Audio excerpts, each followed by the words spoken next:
नमस्कार दोस्तों, कैसे हो आप सब।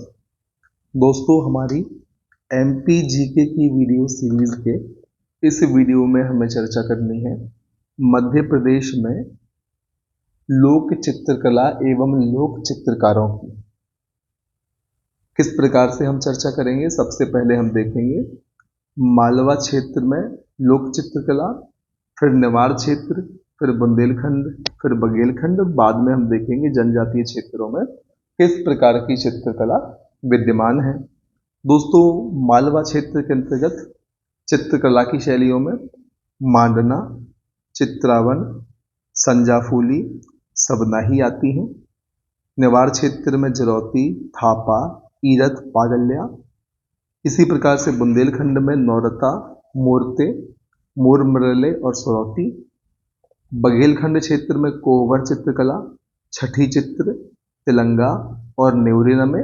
फिर दोस्तों हम बात करेंगे जनजातीय क्षेत्र में प्रचलित चित्रकलाओं की, जिसमें पिथौरा, दिगना, नोहडोरा और डोकरा आदि की चर्चा हमें करनी है। तो सबसे पहले विस्तार से हम चर्चा करते हैं मालवा क्षेत्र की लोक चित्रकला के बारे में, जिसमें सबसे पहले देखेंगे मांडना को। तो क्षेत्र तो दोस्तों हम सभी जानते हैं मालवा ही आने वाला है, क्योंकि जो शुरुआत में 5 चित्रकला लोक चित्रकला की शैलियां हम देखने वाले हैं वे मालवा क्षेत्र से संबंधित हैं।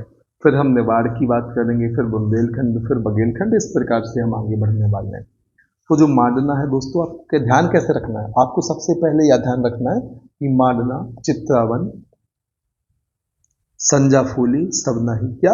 मांडना, चित्रावन, संजाफूली, सबनाही, ये सभी मालवा क्षेत्र की लोक चित्रकला है।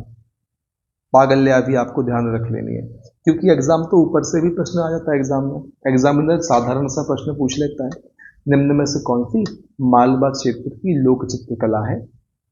तो आपको पता होना चाहिए कि भाई मांडना, चित्रावन, संजाफूली, सबनाही, पागल्या, ये सभी मालवा क्षेत्र की लोक चित्रकला की शैलियां हैं।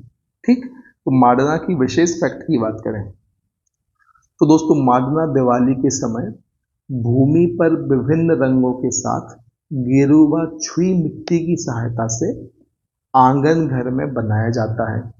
चित्रावन दोस्तों मालवा में विवाह के समय घर की दीवार पर गेरुवा हल्दी की सहायता से बनाया जाने वाला भित्ति चित्र है। तो चित्रावन क्या है दोस्तों? भित्ति चित्र है। आपको इस चीज को ध्यान रखना है। ठीक। संजाफूली की बात करें तो मालवा में कुंवार महीने में कुंवारी लड़कियों के द्वारा बनाया गया भित्ति चित्र है। सबनाही दोस्तों मालवा में श्रवण मास में गोबर से तंत्र मंत्र से बचाव तो इसको बनाते हैं। पागल्या की बात करें तो मालवा में प्रथम शिशु जन्म पर शुभ संदेश का रेखांकन पागल्या लोक चित्रकला में किया जाता है। और दोस्तों एक चीज और पागल्या के बारे में आपको ध्यान रखनी है, नेवाड़ के साथ मालवा के साथ साथ नेवाड़ में भी है, प्रचलन में है। अब बात करते हैं नेवाड़ की लोक चित्रकलाओं की। तो फिर वही बात मैं आपसे कहूंगा, सबसे पहले आपको चारों नाम ध्यान रखने हैं कि जरौती, थापा, ईरत और पागल्या, ये चारों की चारों लोक चित्रकलाएं नेवाड़ की हैं। कौन कौन सी? जरौती, थापा, ईरत, पागल्या। कहाँ की है? नेवाड़ की है। जरौती दोस्तों क्या है? नेवाड़ में सावन मास की हरियाली अमावस्या को भित्ति चित्र बनाया जाता है। थापा दोस्तों गेरू रंग की सहायता से दीवारों पर हाथ का थापा लगाया जाता है, नाम से समझ में आ रहा है। दोस्तों ईरत में विवाह के अवसर पर कुल देवी का भित्ति चित्र बनाकर पूजा की जाती है। पागल्या में दोस्तों बच्चे के जन्म होने पर बच्चे के पद चिन्ह बनाए जाते हैं। ठीक। वही हमने मालवा में पढ़ा था इसमें कि प्रथम शिशु जन्म पर शुभ संदेश का रेखांकन किया जाता है। पागल्या में हमने पढ़ा था कुछ देर पहले मालवा में। यहाँ देख सकते हैं मालवा की लोक चित्रकला में तो वही चीज यहाँ पर है कि बच्चे के जन्म होने पर बच्चे के पद चिन्ह बनाए जाते हैं। फिर बात करते हैं बुंदेलखंड की लोक चित्रकला की। तो इसमें दोस्तों नौरता, मूर्ते, मोर मुरैले, सरौती शामिल है। नौरता, मूर्ते, मोर मुरैले और सरौती शामिल है बुंदेलखंड की लोक चित्रकलाओं में। तो नौरता में क्या दोस्तों, नाम से समझ में आ रहा है, नौरता मतलब नवरात्रि में गेरुवा हल्दी से कुंवारी कन्याओं द्वारा बनाए जाने वाला भित्ति चित्र है। मूर्ति क्या? विवाह के समय दीवारों पर भित्ति चित्र मोड़ते हैं। मोर मुरैले क्या है? दीवारों पर रंगों से मोर के चित्र बनाए जाते हैं, तो इसे मोर मुरैले कह दिया। सरौती क्या है? बुंदेलखंड में दीपावली के अवसर पर गेरू से जाली नुमा आकृति बनाई जाती है। फिर बात करते हैं बघेलखंड की। तो दोस्तों बघेलखंड के परिप्रेक्ष्य में आपको ध्यान रखना है कोहबर, छठी चित्र, तिरंगा और न्योरी नमा। क्या क्या ध्यान रखना है? कोहबर, छठी चित्र, तिरंगा और न्योरा नमे, ये 4 नाम ध्यान रखने हैं बघेलखंड के परिप्रेक्ष्य में। कोहबर में क्या है? सामान्यतः विवाह अवसर पर वर वधू की बुआ मामी के द्वारा रंगीन भित्ति चित्र बनाए जाते हैं कोहबर में। छठी चित्र की बात करें तो बच्चे के जन्म के छठे दिन छठी माता का गेरू से भित्ति चित्र बनाया जाता है। तिलंगा दोस्तों कोयले में तिल के तेल को मिलाकर तिलंगा का भित्ति चित्र बनाते हैं। न्योरा नमे में क्या होता है? भाद मास में सुहागिन महिला द्वारा भित्ति चित्र बनाया जाता है। तो ध्यान रखना है कोहबर, छठी चित्र, तिलंगा और न्योरा नमे कहाँ के हैं? बघेलखंड के लोक चित्रकला हैं। इतना आपको ध्यान रखना है। अब बात करते हैं हम जनजातीय चित्रकला और अलंकरण की। तो सबसे पहले बात करेंगे पिथौरा चित्रकला की। किससे संबंधित है? भील जनजाति से संबंधित है। दिगना किससे संबंधित है? गौंड से। और नोह डोरा भी गौंड से संबंधित है। ढोकरा दोस्तों भारेवा समुदाय जो कि बैतूल का है, इससे संबंधित है। अब डिटेलिंग कर लेते हैं।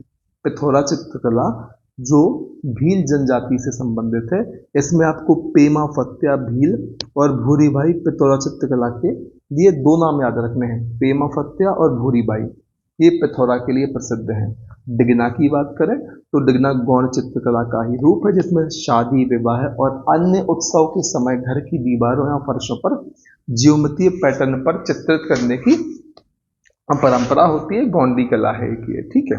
नोह डोरा की बात करें तो दीवारों पर मिट्टी से बनाई जाने वाली गौंडी चित्रकला है जिसमें पशु पक्षी, फूल पत्ती, पेड़ पौधे आदि का चित्रण किया जाता है। फिर डोकरा कला की बात करें तो भारेवा समुदाय जो कि बैतूल का है, यह एक अलौह धातु शिल्प है जिसे मोम और गोंद के मिश्रण से तैयार करते हैं। ध्यान रखना है आपको।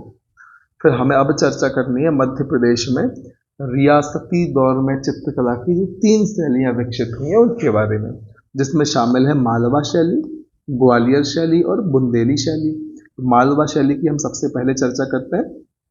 दोस्तों बाघ की गुफाओं में चित्रित शैली से इसकी शुरुआत मानी जाती है मालवा शैली की। ध्यान रखना है, बाघ की गुफाओं में चित्रित शैली से मालवा शैली की हम शुरुआत मानते हैं। इसके बाद जैन धर्म की कल्पसूत्र चित्रण से चित्रकला की गतिविधियां प्रेरित रही हैं। 15वीं शताब्दी के आसपास वैष्णव और श्रीनाथ समुदाय का इस पर प्रभाव रहा है। इतनी चीजें आपको मालवा शैली के संबंध में ध्यान रखना है। क्या ध्यान रखना है कि बाघ की गुफाओं में चित्रित शैली से इसकी हम शुरुआत मानते हैं। जैन धर्म की कल्पसूत्र चित्रण से चित्रकला की गतिविधियां प्रेरित रही हैं, ओतप्रोत रही हैं। फिर 15वीं शताब्दी के आसपास वैष्णव और श्रीनाथ समुदाय का इस पर प्रभाव रहा है। किस पर प्रभाव रहा है? मालवा शैली पर प्रभाव रहा है। फिर ग्वालियर शैली की बात करें तो इसका विकास तोमर राजाओं के संरक्षण में हुआ था और अंग्रेजों के आगमन के बाद इसके संरक्षण और संवर्धन के फलस्वरूप एक नई शैली पटना शैली का विकास हुआ। सिंधिया साम्राज्य के समय तत्कालीन महाराजा जीवाजीराव सिंधिया ने चित्रकारों के लिए चितेरी ओली का निर्माण कराया था। इस फैक्ट को भी आप ध्यान रख सकते हैं। फिर अब हम बात करते हैं बुंदेली शैली की। दोस्तों दतिया के तत्कालीन राजा शुंगजीत सिंह के संरक्षण में राजस्थानी शैली का अनुसरण कर बनी नई शैली को हम कहते हैं बुंदेली शैली कलम कहा जाता है, ठीक। 1590 ईस्वी में ओरछा के नरेश इंद्रजीत ने ग्वालियर के कलाकारों को आश्रय देकर केशवदास की रसिक प्रिया का चित्रांकन करवाया था। बुंदेली चित्रकला को बढ़ावा देने में चंदेल शासकों का विशेष योगदान रहा है। इस बिंदु को भी आपको ध्यान रखना है। और फिर दोस्तों यदि हम बात करें कि बुंदेली शैली की चित्रकला के केंद्र कौन कौन से थे, तो इसमें ओरछा, ताल बेहट, धुबेला ताल, गुरसराय, 8 भैया जागीर, टोडी, समथर और अमरगढ़ प्रमुख हैं। इतने आपको बुंदेली शैली के संबंध में बातें ध्यान रखनी है। फिर बात करते हैं मध्य प्रदेश में स्थानीय खान पान की, कि भाई किस क्षेत्र में कौन सा खान पान चलता है। तो हम बात करें दाल बाफले की तो मालवा क्षेत्र एवं ग्वालियर में चलता है। बगजा, बगजा होता है क्या है, बेसन से बना जलेबी के आकार का एक होता है बगजा। यह विंध्य प्रदेश में चलता है। बुंदेलखंड में महेरी और गुड़ला चलता है। दाल पानिया झाबुआ अलीराजपुर में चलता है। रसाज की कड़ी बघेलखंड स्पेशली रीवा मऊगंज में चलती है। सिक्किया खीर डिंडोरी की है। कुंदे के पेड़े सिवनी के हैं और गूलर कबाब इंदौर का है। तो इनको भी आप ध्यान रख लें। ठीक, फिर बात करते हैं विशेष तथ्य की। दोस्तों विंध्य क्षेत्र में दोपहर का भोजन ज्योंधार और शाम का भोजन बिहारी ब्यारी कहलाता है। ध्यान रखना है, ज्योंधार को कहते हैं, किसे कहते हैं ज्योंधार, विंध्य क्षेत्र में दोपहर के भोजन को, और शाम के भोजन को कहते हैं ब्यारी। दोस्तों नाश्ते को बुंदेलखंड में हम कहते हैं कलेबा, और चंबल क्षेत्र में सुबह के समय काम पर जाने से पहले खाने वाले भोजन को कलेऊ कहा जाता है। इतना ध्यान रखते हैं, नाश्ते को बुंदेलखंड में कलेवा कहते हैं, लेकिन चंबल क्षेत्र में सुबह के समय काम पर जाने से पहले जो खाना खाया जाता है उसे कलेऊ कहते हैं। कलेवा ही समझ लें उसे आप, सुबह से नाश्ता ही करता है व्यक्ति, लेकिन यहाँ पर उसको खाने का रूप दे दिया गया है। ठीक, अब बात करते हैं प्रमुख लोक चित्रकारों की। तो सबसे पहले बात की जाएगी पेमा फत्या भील की। दोस्तों अलीराजपुर झाबुआ जिले से इनका संबंध है, अर्थात इनका जन्म हुआ था, और पेमा फत्या पिथौरा चित्रकला के श्रेष्ठ चित्रकार हैं। इतना आपको ध्यान रखना है, पेमा फत्या के बारे में, पिथौरा चित्रकला से संबंधित है। 2020 में इनका निधन हो गया था। फिर भज्जू सिंह श्याम। दोस्तों पद्मश्री से सम्मानित भज्जू सिंह श्याम प्रसिद्ध गौंड चित्रकार हैं। कैसे हैं, गौंड चित्रकार हैं भज्जू सिंह श्याम। यहाँ पर आप इनकी फोटोज भी देख सकते हैं। इनका जन्म डिंडोरी जिले के पाटनगढ़ में हुआ था, और पाटनगढ़ को कहते हैं चित्रकारों का गांव। तो इस फैक्ट को भी आपको ध्यान रखना है। भज्जू सिंह श्याम गौंड चित्रकार हैं, इस चीज़ को भी ध्यान रखना है। और इनका जन्म डिंडोरी के पाटनगढ़ में हुआ था, इसको भी ध्यान रखना है। पाटनगढ़ को कहते हैं चित्रकारों का गांव। फिर जोधैया बाई की बात करें तो बैगा जनजाति की जोधैया बाई का संबंध उमरिया जिले से है, आदिवासी चित्रकार है। इन्हें 21 में अर्थात 2021 में नारी शक्ति सम्मान प्रदान किया गया। ध्यान रखना है, जोधैया बाई का संबंध बैगा जनजाति से है, उमरिया जिले से ये संबंध रखती है, और आदिवासी चित्रकार है, इस चीज को ध्यान रखना है। फिर बात करनी है भूरी बाई की, जिनका जन्म झाबुआ के पिटोला गांव में हुआ था, और यह पिथौरा चित्रकला के लिए प्रसिद्ध है।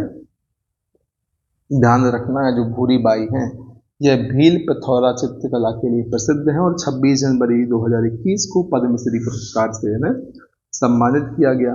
फिर दुर्गाबाई व्याम की बात करें तो इनका जन्म डिंडोरी में हुआ था, और दुर्गाबाई व्याम प्रसिद्ध आदिवासी चित्रकार हैं। इनका संबंध डिगना गौड़ चित्रकला से है। किसका, दुर्गाबाई व्याम का। और दोस्तों इन्हें 2022 में पद्मश्री सम्मान से सम्मानित किया गया। तो दोस्तों इन चित्रकारों के संबंध में आपको याद क्या रखना है, आपको ध्यान रखना है किस जिले से संबंधित है, किस प्रकार की चित्रकला को लिए इनको जाना जाता है। ठीक, किस जाति से संबंधित है, किस जनजाति से संबंधित है, इसको भी आप ध्यान रख सकते हैं।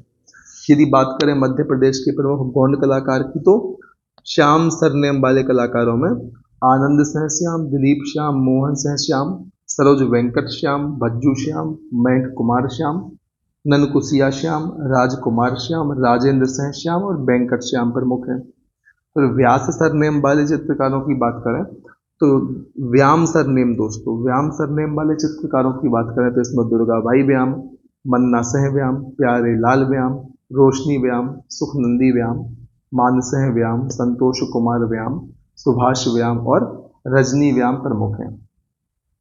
फिर बात करते हैं उइके या उइकी सरनेम वाले कलाकार, तो बीरबल सिंह उइकी, राजन सिंह उइकी, धावत सिंह उइकी, ज्योतिबाई उइकी और कमलेश कुमार उइकी। बात करें टेकम सरनेम वाले कलाकार की, तो गरीवा सिंह टेकम, नर्मदा सिंह टेकम, राधा टेकम, रामबाई टेकम, रवि टेकम, विनोद कुमार टेकम, छोटी टेकम, रमेश टेकम, संतोषी टेकम प्रमुख हैं। फिर बात करते हैं अन्य सरनेम वाले कलाकार, तो धनैया बाई, हरिलाल धुर्वे, प्रदीप मरावी, लखनलाल भारवे और इंदुबाई मरावी प्रमुख हैं। तो इनके नाम आप ध्यान रख सकते हैं। ठीक, अब हम चर्चा करते हैं मध्य प्रदेश की शिल्प कला के बारे में। तो ध्यान रखना है दोस्तों, शिल्प कला है लकड़ी, बांस, धातु, कपड़ा, मिट्टी, पत्थर आदि की सहायता से बनाई जाती है, और मध्य प्रदेश के साथ साथ बाहर भी इनकी प्रसिद्धि हुई है। शिल्प कला की बात चल रही है। और मध्य प्रदेश में कौन कौन सी शिल्प कलाएं प्रसिद्ध हैं तो उनकी चर्चा भी कर लेते हैं। छीपा शिल्प कला, खरात काष्ठ शिल्प कला, प्रस्तर शिल्प कला, लाख शिल्प कला, गुड़िया शिल्प कला, पत्ता शिल्प कला, धातु शिल्प कला और मिट्टी शिल्प कला। हम सबसे पहले बात करते हैं बांस शिल्प कला की। तो दोस्तों मध्य प्रदेश की विभिन्न जनजातियों द्वारा बांस की कलात्मक वस्तुओं का निर्माण किया जाता है। क्षेत्र की बात करें तो झाबुआ, मंडला, बैतूल और उमरिया बांस शिल्प कला के लिए प्रसिद्ध क्षेत्र हैं। और बांस शिल्प कला से कौन कौन सी वस्तुएं निर्मित होती हैं? खिलौने, सजावट की वस्तुएं, नाइट लैंप, टोकरी आदि आप यहाँ पर चित्र में भी देख सकते हैं। ठीक, फिर गुड़िया शिल्प की बात करें तो नई पुरानी रंगीन चिंदियों और कागज के टुकड़ों से बनती है गुड़िया। इसके प्रमुख क्षेत्र हैं ग्वालियर और झाबुआ। और दोस्तों झाबुआ की आदिवासी गुड़िया को जीआई टैग के लिए प्रस्तावित किया गया है। और ध्यान रखना है श्रीमती बत्तोबाई का नाम, ये है भीली गुड़िया चित्रकार कलाकार। याद रखना है श्रीमती बत्तोबाई भीली गुड़िया कलाकार हैं, इनका नाम आप ध्यान रखें। फिर बात करते हैं पत्थर या प्रस्तर शिल्प कला की। तो पत्थरों पर विभिन्न प्रकार की कलाकृतियां निर्मित की जाती हैं। इनमें इनके प्रमुख क्षेत्र मंदसौर व रतलाम है। फिर खरात या काष्ठ शिल्प कला की बात करें तो दोस्तों खैर, सरई, सफेदा, शीशम आदि लकड़ियों की सहायता से खिलौने व सजावट की सामग्री बनाई जाती है। इसमें गोंद, जिंक पाउडर व विभिन्न प्रकार के रंगों का उपयोग करते हैं। इसके प्रमुख क्षेत्र हैं बुधनी, श्योपुर और रीवा, किसके? खरात या काष्ठ शिल्प कला के। फिर बात करते हैं मिट्टी शिल्प कला टेराकोटा की। मिट्टी के खिलौने और मूर्तियां आदि बनाए जाते हैं। इसके प्रमुख क्षेत्र झाबुआ, मंडला और बैतूल है, ध्यान रखना है आपको। फिर मोलेला कला राजस्थान व मध्य प्रदेश के सीमा क्षेत्र नीमच, मंदसौर की प्रसिद्ध कला है। कौन सी? मोलेला कला। आपको ध्यान रखना है जो मोलेला कला है कहाँ की है? राजस्थान व मध्य प्रदेश के सीमा क्षेत्र मंदसौर, नीमच की प्रसिद्ध कला है। इतनी चीजें तो क्लियर हुई।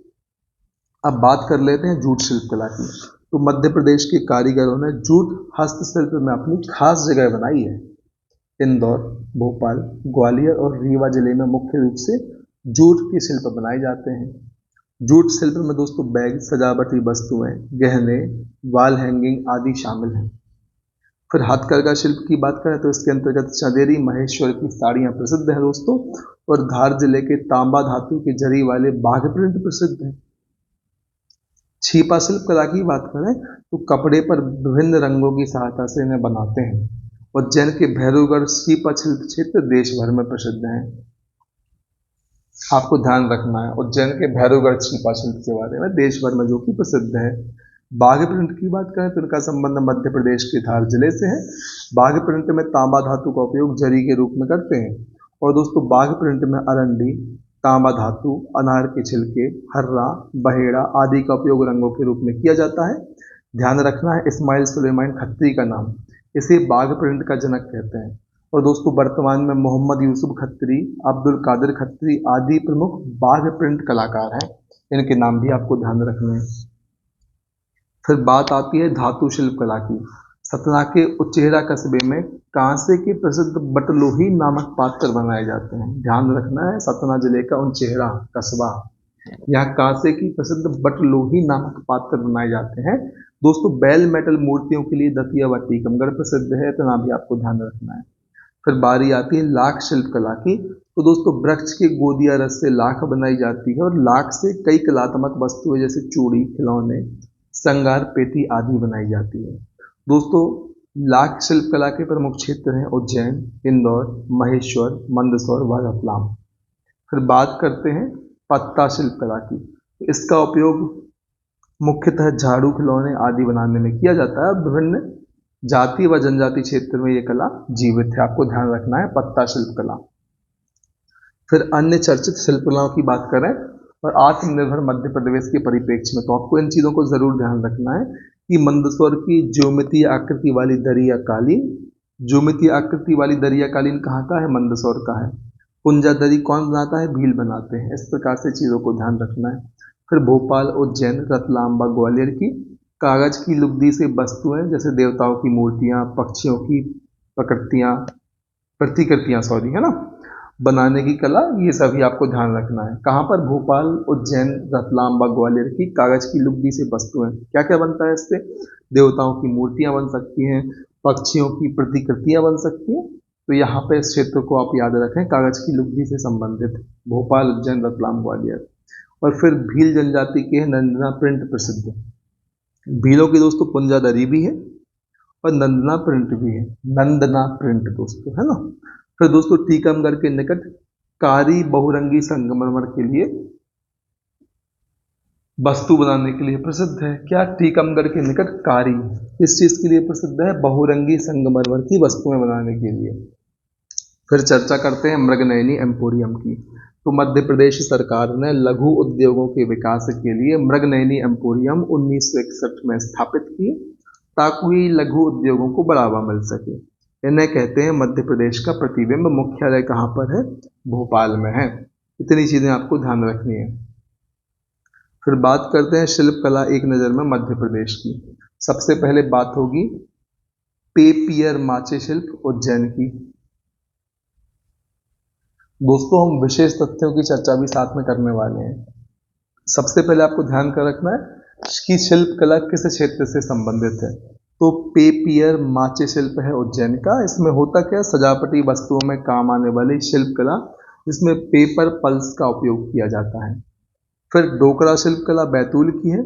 भारेवा समुदाय द्वारा गोंद, मोम और अन्य धातुओं को मिलाकर निर्मित कला है। तो चेहरा धातु शिल्प की बात करें तो क्षेत्र है सतना। इसमें कांस्य धातु से बनी झांझ थाली, बटलोही आदि का निर्माण। कांस्य धातु शिल्प का सबसे बड़ा केंद्र है शंकरलाल भोले, इसके प्रसिद्ध कलाकार हैं।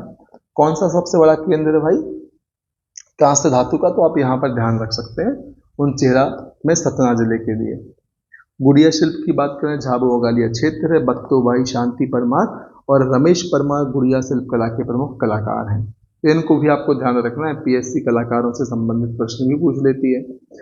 आगरिया लौह शिल्प की बात करें तो मंडला, डिडोरी, बालाघाट इसके क्षेत्र है। और आगरीय जनजाति द्वारा दोस्तों लोहे से कृषि उपकरण, औजार और शिल्प बनाए जाते हैं।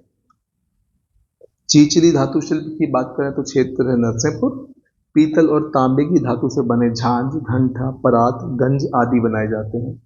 मिट्टी शिल्प या टेराकोटा शिल्प की बात करें तो छतरपुर, मंडला, धार और संपूर्ण मध्य प्रदेश इसके क्षेत्र है। कुम्हार समाज एवं अन्य जनजातियों द्वारा मिट्टी के बर्तन और भगवान की प्रतिमा प्रसिद्ध है। फिर बात करते हैं बुधनी काष्ठ शिल्प की सीहोर की। तो लकड़ी के खिलौने और सजावटी सामान के लिए प्रसिद्ध है। सुपारी शिल्प की बात करें रीवा के तो सुपारियों पर कलाकृतियां कर उनकी मूर्तियां और झाड़ियां बनाई जाती हैं। क्या बनाई जाती हैं? सुपारी पर कलाकारी करके उनकी मूर्तियां और छड़ियां बनाई जाती हैं सुपारी शिल्प में। रीवा क्षेत्र है इसका। चर्म शिल्प की बात करें तो देवास, इंदौर। सजावटी सामान, खिलौने, हाथी, घोड़े आदि का निर्माण किया जाता है। बाघ प्रिंट या बाघ कपड़ा प्रिंट दोस्तों हम सभी जानते हैं धार का है। और बाघ प्रिंट से दोस्तों इसमें तांबा धातु की जरी और अरंडी, हर्रा, बहेड़ा आदि का उपयोग कर इसको तैयार करते हैं। इनका उपयोग रंग के रूप में किया जाता है। फिर छीपा शिल्प की बात करें तो भैरवगढ़, उज्जैन ध्यान रखें। कपड़े पर विभिन्न रंगों की सहायता से भैरवगढ़ छीपा का निर्माण किया जाता है। सुलेमान कुक्षी छीपा शिल्प के प्रसिद्ध कलाकार हैं। खदाद शिल्प की बात करें तो श्योपुर, मुरैना, बुधनी। लकड़ी को छीलकर उसमें लाख मिश्रित कर रंग चढ़ाने की कला है खदाद कला। पीतल शिल्प की बात करें तो टीकमगढ़ और दतिया। बैल मेटल मूर्तियों के लिए दतिया और टीकमगढ़ प्रसिद्ध है। चंदेरी साड़ी अशोकनगर, चंदेरी की साड़ियाँ प्रसिद्ध हैं जिन्हें मध्य प्रदेश का पहला जीआई टैग प्राप्त है। तो ये भी ध्यान रख सकते हैं। महेश्वर साड़ियाँ खरगोन, महेश्वर की हैं। दोस्तों महेश्वर में साड़ी उद्योग को स्थापित करने का श्रेय होलकर रानी देवी अहिल्याबाई को जाता है। तो फिर बात करते हैं दोस्तों महत्वपूर्ण तथ्यों की। तो चंदेरी की साड़ियों को दोस्तों धूप छांव भी कहा जाता है।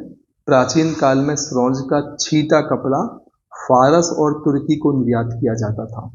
फिर ध्यान रखना है स्रोंज के तंबू मराठा सेनाओं के लिए बनाए जाते थे। छिंदवाड़ा के सौंसर और लोधी खेड़ा की पारंपरिक साड़ियों को पुराने समय में पुआरी कहा जाता था। तो पुआरी क्या है?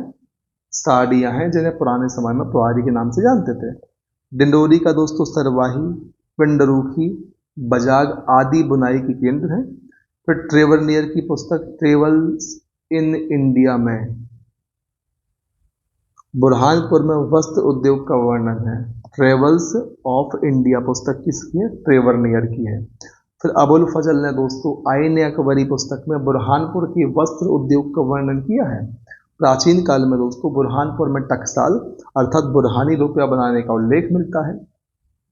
फिर कुक्षी, मनावर, गोगागा, गोगावा, खिराला, उज्जैन और भेरूगढ़ सीपा शिल्प के प्रमुख केंद्र हैं। इतना आपको ध्यान रखना है। फिर बात करते हैं मध्य प्रदेश के आभूषणों की। तो सबसे पहले बात करेंगे हम मध्य प्रदेश में कौन कौन से आभूषण पहने जाते हैं, विशेष तथ्य की बात भी कर लेंगे। सबसे पहले सांकली की बात करेंगे तो चांदी से निर्मित गले में पहना जाने वाला आभूषण है। नांगमोरी सामान्यतः चांदी से बना बाहों में पहने जाने वाला आभूषण है।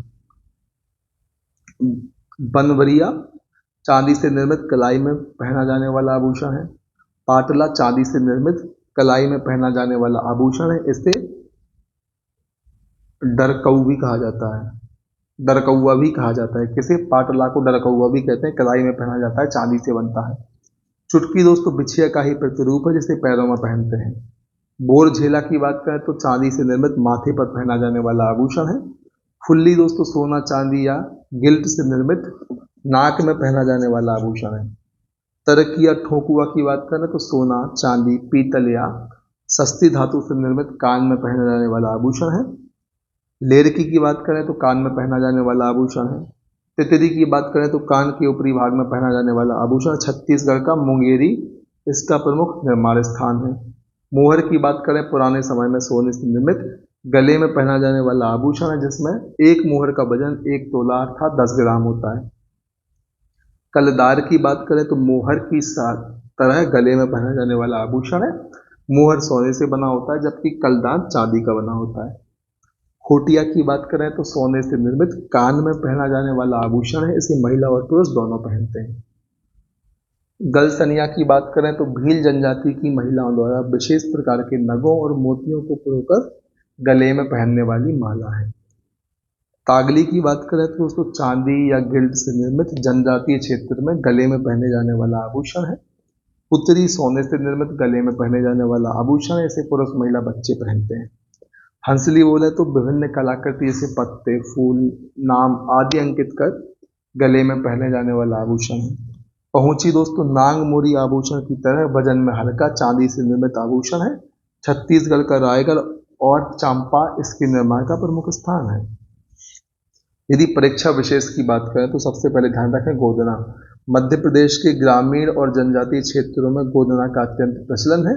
मध्य प्रदेश में दोस्तों गोदना के प्रकारों में गोंड गोदना, बैगा गोदना, उराव गोदना और कोरबा गोदना आदि प्रचलित है। गोंड जनजाति में दोस्तों दोहरा जट गोदना प्रचलित है। ध्यान रखना है, दोहरा जट गोदना कहाँ प्रचलित है? गोंड जनजाति में प्रचलित है। फिर दोस्तों उराव जनजाति माथे पर 3 रेखाओं वाला गोदना गुदवाती है। मंझवार जाति में जट गोदना का प्रचलन है। मलार जाति की महिलाएं दोस्तों गोदने का कार्य करती हैं जिसे गोदनहारी या गोदनारी कहा जाता है। गोदना गुदवाने का सबसे अच्छा समय कौन सा माना जाता है? शीत ऋतु माना जाता है। तो इन कुछ फैक्ट को आप ध्यान रखें। ठीक, बाकी अगले वीडियो में हम किसी नए टॉपिक की शुरुआत करेंगे। तब तक के लिए आपको बने रहना है हमारे साथ, लगातार मेहनत करनी है दोस्तों, आगे बढ़ते रहना है और तब तक नहीं रुकना है जब तक आपको आपका लक्ष्य प्राप्त नहीं होता। और दोस्तों गले में थोड़ी सी प्रॉब्लम है जिसका फर्क आपको हमारे वीडियोस में दिख रहा होगा, कम्युनिकेशन। तो इस चीज़ का मैं कुछ नहीं कर सकता, फिर भी आपसे क्षमा प्रार्थी हूँ कि मैंने अपने गले का ध्यान नहीं रखा। ठीक, तो बस आपको मेहनत करना है, आगे बढ़ना है। जय हिंद, वंदे मातरम।